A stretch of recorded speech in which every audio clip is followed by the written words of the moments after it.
Hello and thank you for joining me today for day 27 of Creep on June, hosted by Tracie Fox.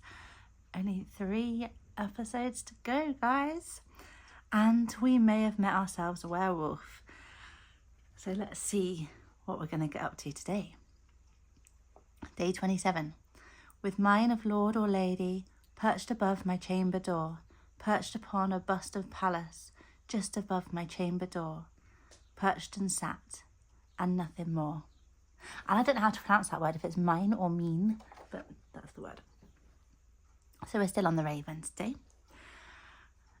Edgar does not think it wise to go to the forest or the castle or even the pub today. He'll stay in, unless Alice is available for a walk, of course. But that's all he'll do outside. He will not get up to no good. It's too risky with a potential werewolf about. He opens the curtains and gets a fright. Jupiter is there, on the windowsill, in the morning, first thing. For that matter, Edgar doesn't actually remember him leaving before he fell asleep last night either. He opens the window and Jupiter hops over. "Have you been here all night?" Edgar asks. Jupiter does a kind of sneeze. "I suppose you must have. Well, you can leave now, go find your family." Jupe hops another step into the window frame. "Or stay, suit yourself." Jupiter perches himself inside the windowsill and makes no indication of leaving. Alice comes to the door and asks Edgar if he'd like his clothes freshened up before he has to take his long journey back. Edgar says that would be lovely and she takes them away. "Oh, Alice," Edgar calls after her. She comes back, notices Jupe and squints her eyes as if to say she's not sure what she's seeing. Edgar smiles and shrugs and says, "May I be so bold as to ask if you're perhaps available for a stroll later today?" "Well, in actual fact, I am, but not till 3 o'clock if that suits you." "Perfect," Edgar replies. Edgar spends the day packing up his bits that he's strewn across the place in his month here, and then decides to start a letter to Alice, which he'll leave here when he leaves with some of his books. He writes a few drafts, screws them up and throws them on the floor, not quite getting the words right. He thinks he'll go to the kitchen for some tea, and as he gets up to leave, Jupiter flies across the room and beats Edgar to the door. "Goodness gracious, Jupiter, I'm only going to the kitchen. I'll bring you back some crumbs." Jupiter is appeased by this and goes back to his position on the windowsill. Edgar comes back with his tray. He's also sourced a bit of fruitcake while he was down there, so he and Jupiter make short work of that. 3 o'clock comes and goes, and Edgar's ready to go. But no Alice. He opens the door, no sign of her. 4 o'clock, and still no Alice. Edgar's worried. He's about ready to go on a hunt for her when there's an urgent rapping at his door, and there she is, dishevelled and out of breath. "Good grief, what's happened?" Edgar asks her. She can't talk, she's so out of breath. Edgar brings the armchair over and gets her to sit down and catch her breath.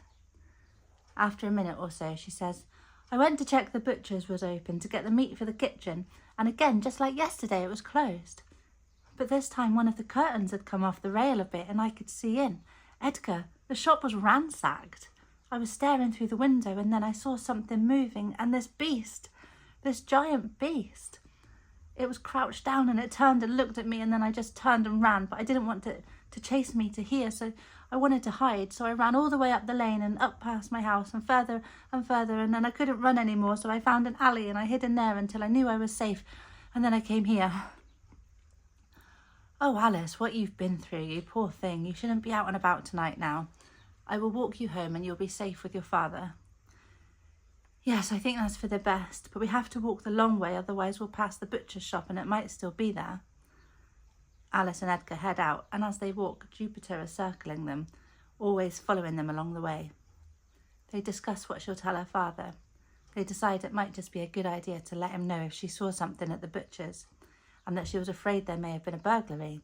If her father knows anything, she'll be able to tell.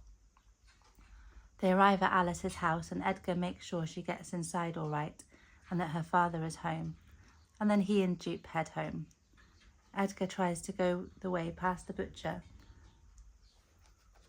to see what's going on, but Jupiter is very insistent he does not go that way, and so Edgar walks the long way back, Jupiter always at his side. As he gets to the front door of his house, Jupiter flies up to the still open window. Whoops, thinks Edgar, should have closed that, and goes straight in.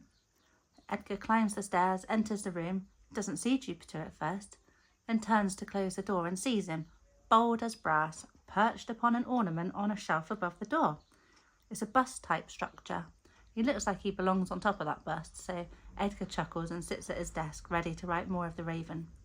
He'll find out tomorrow about how the conversation went with Alice's father, and there's not much more he can do till then. I hope you enjoyed that, and I wonder if Alice's father knows more than he's let on up till now. So, what have we made for today? So I've got like this kind of brick wall here with some texture paste, and then I've got, it's the crow from my garden again. I just printed that out again and cut it out with some book page in the background, and I've put it, this isn't the bust of Pallas, but it gave me the vibes, and I just love that she looks really like exasperated, like what is this bird doing on me again? But he doesn't care, he's just on it. loving life, being a protector. And then I made this tag, sorry, I forgot the word there. Nothing on the back, just to keep it flat. Bit of lace at the top here, and then we've got the quote here, and then I've done a magnet situation, and it just opens up to reveal this tag here. And this is the clock here that Edgar was waiting to, keeping an eye on to see when it was time to leave, and she wasn't coming. And then this is him just pondering, trying to write this letter to Alice. And again, that's on acetate. And then in the background, I've kind of stuck it on some just sort of scribbled writing, and he's not really getting anywhere with it. And then he thinks to himself, I wish I could write as mysterious as a cat. I just feel like that's something he might think. Well, it's a quote from Poe, so it is something he might think. And then in the background here, just got some book page. I've got the moon here with the number 27, because it's day 27. Just says night up here. And then I found a couple of pictures just on Google Images. This is a butcher's, just an olden days butcher's, lots of things hanging up. And then this Victorian lady running away. So she's running away from the butcher's. It was fairly simple make today. Sorry, it's had to pause there because the postman came. Fairly simple make today. But yeah, not a lot was really going on, just a lot of running. A lot of running and eating some cake. So I'll be back tomorrow with day 28, and we're gonna have to start wrapping this up. So yeah, it's yeah, I think tomorrow's gonna be a long one because I'm gonna have to get a lot done in order to kind of get along to the end.